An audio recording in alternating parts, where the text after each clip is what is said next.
अस्सलाम वालेकुम। आज हम इंडक्शन स्टोव कैनवुड का ये इंडक्शन स्टोव है जिसका पावर लेवल 200 से 2000 वाट्स तक है। तो इस पर हम कुकिंग का तरीका सीखेंगे। तो जनाब इसके लिए सबसे पहले तो हमने इस कुकिंग स्टोव को चला लिया है, इसका प्लग लगाकर हमने इसे ऑन कर लिया है। इसके बाद हम इसको टच इसका कंट्रोल सिस्टम है तो इसको वहाँ से हमने ऑन किया है। तो साथ ही हमारा जो है ना यहाँ पर टेम्परेचर इसका 1600 आ गया है और इसे हम कम या ज़्यादा भी कर सकते हैं। ये 1600 टेम्परेचर है। इसके बाद हम इसको माइनस के साथ इसको डिक्रीज़ कर सकते हैं। ये माइनस साइन जो है ना डिक्रीज़ होता है और 200 वाट्स तक जाता है। और प्लस के साथ हम इसको ऐड ऑन इसमें करते हैं टेम्परेचर, ये 1600 वाट्स और यहाँ तक के 2000 वाट्स तक जाता है। तो इस तरह से हम इसको कम या ज़्यादा कर सकते हैं। जो ही हम इस पर पावर लेवल को और टच कंट्रोल को ऑन करते हैं तो एक बीप आती है और हम जो है ना फ़ौरन ही अपना पैन रख देते हैं। तो जो ही हम पैन रखते हैं तो ये बीप बंद हो जाती है ना, और इसके साथ ही हम अपनी कुकिंग स्टार्ट करते हैं। अच्छा, तो ये जो कुकिंग स्टोव है इस पर हमने एक पैन रख दिया। आज मैं आपके साथ करेले फ्राई बनाने की रेसिपी शेयर करूँगी। तो सबसे पहले हमने इसमें ऑयल ऐड किया है और टेम्परेचर अभी हमने ज़ीरो रखा है और अब हम इसका टेम्परेचर जो है वो इंक्रीज़ करेंगे। तो ये देखिए हमने इसका पावर लेवल जो है ना वो टच कंट्रोल से ऑन किया है।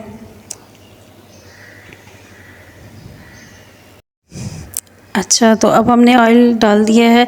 1600 टेम्परेचर था जो कि बहुत ज़्यादा, इसको मैं कम करके तकरीबन 600 पे ले आऊँगी। तो 600 टेम्परेचर पर हम इसको कुकिंग स्टार्ट करते हैं। करेले फ्राई बनाने की रेसिपी शेयर करूँगी इस स्टोव पर। तो अब ये ऑयल कुछ थोड़ा बहुत गर्म हो चुका है तो अब इसमें मैं ऐड कर देती हूँ ये करेले।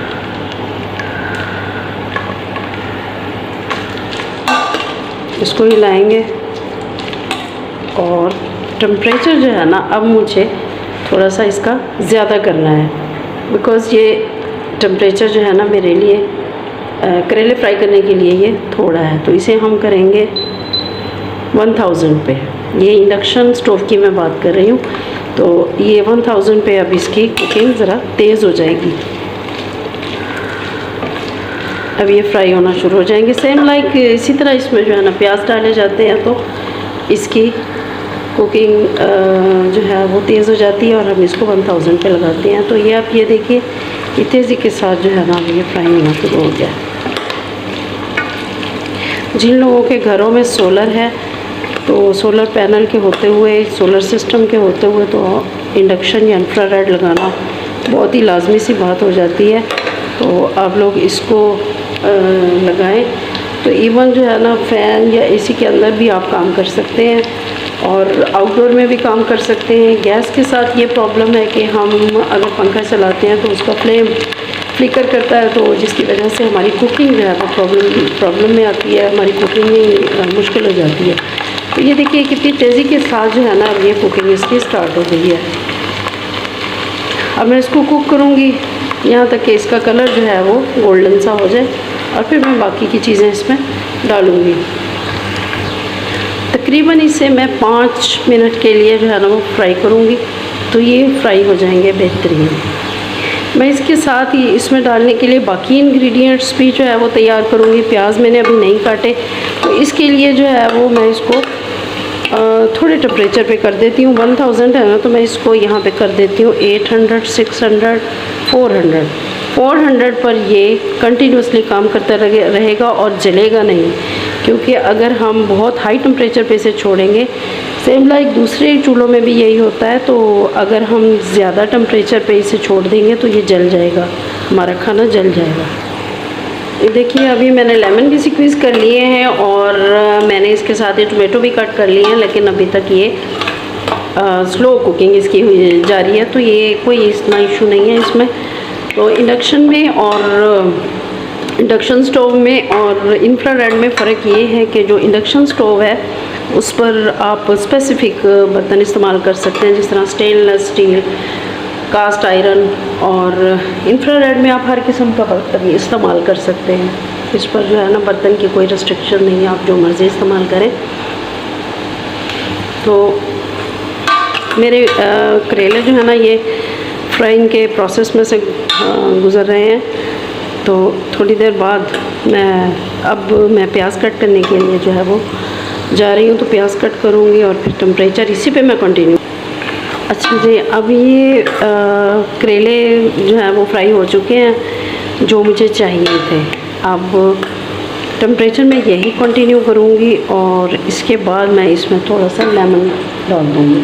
ये मेरे पास लेमन जूस है, तो मैं ये लेमन जूस इसमें तकरीबन 2-3 लेमन का ये जूस है, तो ये मैं इसमें ऐड कर दूँगी और ये इसी पे स्लो कुक होता रहेगा।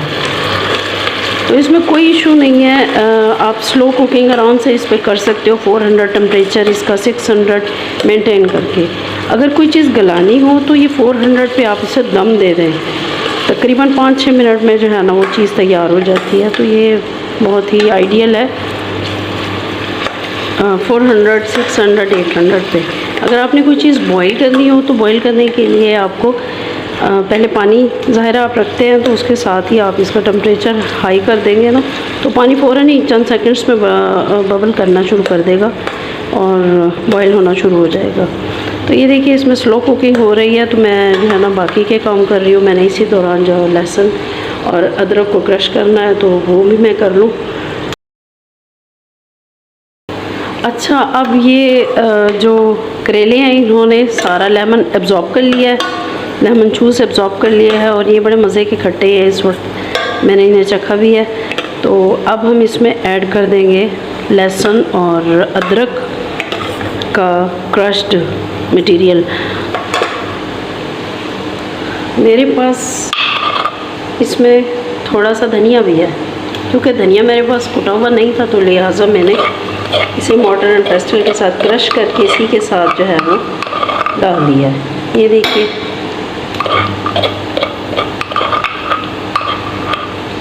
तो ये इसी टेम्परेचर पे ये कुक होता रहेगा, बड़ा अच्छा तैयार हो जाएगा। अभी इसमें जो है ना वो मैं लहसुन और अदरक को अच्छी तरह तैयार कर लूँगी, फिर इसकी स्मेल भी ख़त्म हो जाएगी। ये बड़ी मज़ेदार रेसिपी बनती है। तो 400 देखिए आपने टेम्परेचर जो है वो 400 पे मेंटेन रखा है, तो ये ठीक है टेम्परेचर। तो इसके साथ साथ दूसरे काम भी हम कर सकते हैं, कोई इशू नहीं है। अब मुझे इसकी थोड़ी सी तेज़ कुकिंग करनी है, तो मैंने इसे 600 पे कर दिया है। तो 600 पे ना तो हमारा ये जलेगा और ना ही जो है वो कच्चा रहेगा, तो ये बड़ा अच्छा सा तैयार हो जाएगा। और इसमें से इस वक्त बहुत प्यारी सी खुशबू आ रही है।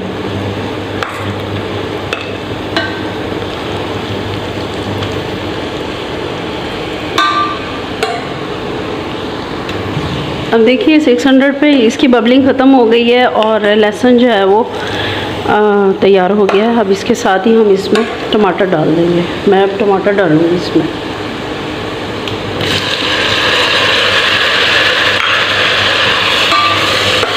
इसमें टमाटर डालते ही जो है वो नीचे थोड़ा बहुत जो ये चिपक रहा था वो भी बिल्कुल सेट हो जाएगा। एज़ यूजुअल जिस तरह हम दूसरे चूल्हे इस्तेमाल करते हैं उसमें भी तो यही प्रोसीजर यूज़ होता है, वही यही जो है वो तरीक़ेकार है। अभी ये थोड़ी देर पकेंगे और फिर मैं इसे ढक के पकाऊंगी। इसको थोड़ी देर फ्राई करूँगी, फिर इसे ढक दूँगी। यहाँ पर थोड़ा सा इसमें मैंने नमक भी ऐड करना, 1 टीस्पून मैं इसमें नमक ऐड कर दूँगी, जिसके साथ टमाटर बड़ी आसानी से मेल्ट हो जाएंगे।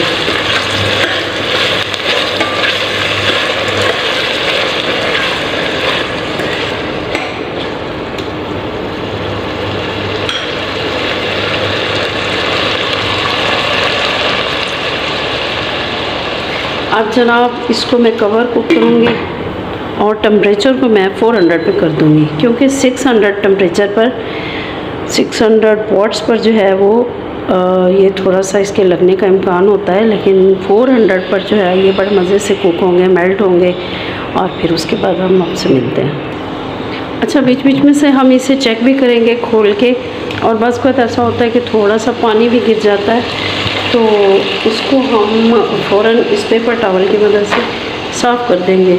इसकी सरफेस को साफ़ रहना चाहिए, क्योंकि इसके अंदर मैग्नेटिक फील्ड होता है, तो ये सरफेस जो है ना अगर जितनी साफ़ रहेगी, ख़ास तौर पर ये रिंग के अंदर की, क्योंकि इसके अंदर ये देखिए ना ये रिंग है, इस रिंग के अंदर अंदर मैग्नेटिक फील्ड होता है और उस पर ये काम करती है। जो ही हम बर्तन को यहाँ से हटाएंगे तो ये देखिए इस पर जो है ना वो टेम्परेचर गायब हो जाता है और ई की जो है ना एरर की वो ऑप्शन आ जाती है।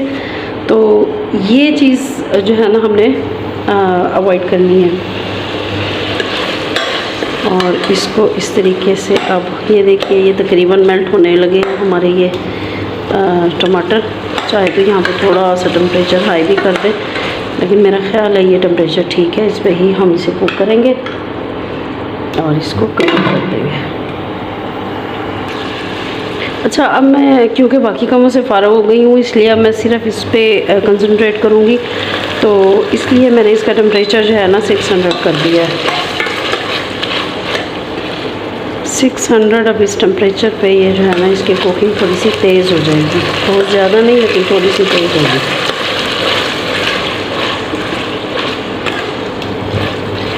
मेरा ख्याल है इसके साथ ही मैं बाकी मसाले भी इसमें डाल देती हूँ। मैंने नमक तो डाल दिया है, बाकी मसाला जार भी डाल देती हूँ और धनिया भी डाल दिया है और प्याज डालती हूँ इसमें मैं। ये देखिए मेल्ट हो चुके हैं तकरीबन, बाकी जो है ना प्याज के साथ पकेंगे तो वो मेल्ट हो जाएंगे।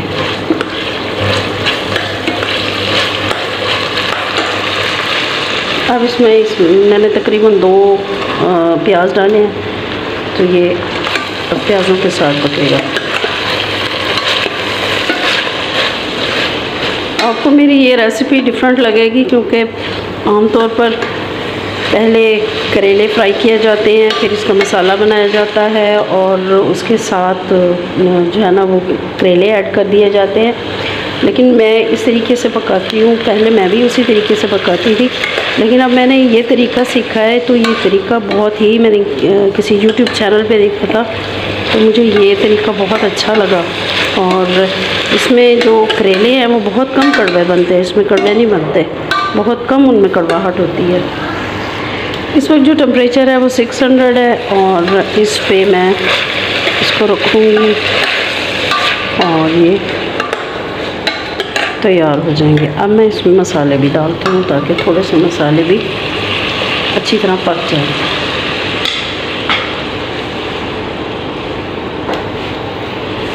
ये आधा चम्मच हल्दी पाउडर है, लगभग आधा चम्मच, तकरीबन 1 टीस्पून जो है वो मैंने सुरख मिर्च का डाला है, क्योंकि इसमें सब्ज़ मिर्च भी जाएगी और बच्चे भी खाते हैं, तो बच्चे जो है ना ज़्यादा तेज़ मिर्च खाना पसंद नहीं करते, इसलिए मैंने इसमें 1 टीस्पून सुरख मिर्च का डाला है। तो आप अपनी मर्ज़ी के मुताबिक भी डाल सकते हैं। अब जनाब मैं इसे कवर करके कुक करूँगी और टेम्परेचर में फिर 400 पे कर दूँगी। इसे खोल के अब चम्मच चलाएं इसमें और चेक करें इसके क्या हालात है। तो टमाटर तकरीबन इसमें मेल्ट हो चुके हैं, तो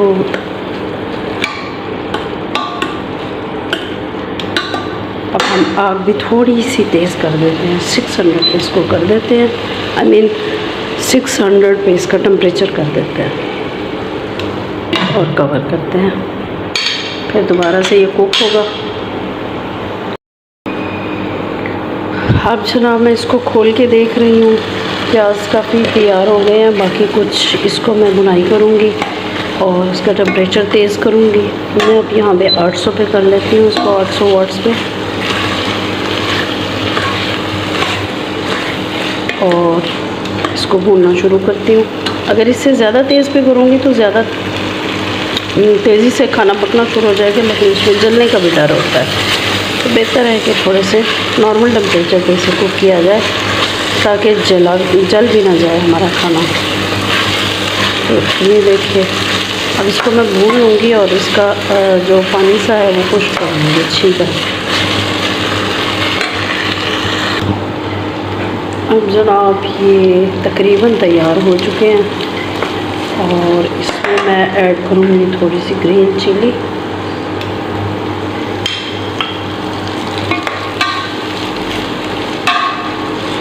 और साथ ही थोड़ा सा गरम मसाला। ये टेम्परेचर मैंने 400 ही रखा है और थोड़ा सा ये गरम मसाला इस पर स्प्रिंकल करेंगे।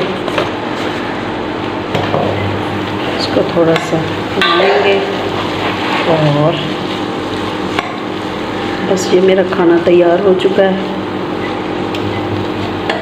और साथ ही मैं इसको डालूंगी हरा धनिया और थोड़ा सा पुदीना पत्ते कटिंग करके। तो साथियों, इसके साथ ही मेरी ये वीडियो ख़त्म होती है और मुझे इजाज़त दें। मैं अब इसको स्टोव को बंद कर रही हूँ। ये देखिए, ये एच का जब साइन आ जाता है तो ये बंद हो जाता है और अब फ़ैन मुसलसल चल रहा है। जब फ़ैन बंद हो जाए उसके बाद आपको इसे प्लग इसका हटाना है और इसको ऑफ़ करना है बटन को। इसके साथ ही हमारी ये वीडियो ख़त्म होती है। इजाज़त दीजिए, अल्लाह हाफ़िज़।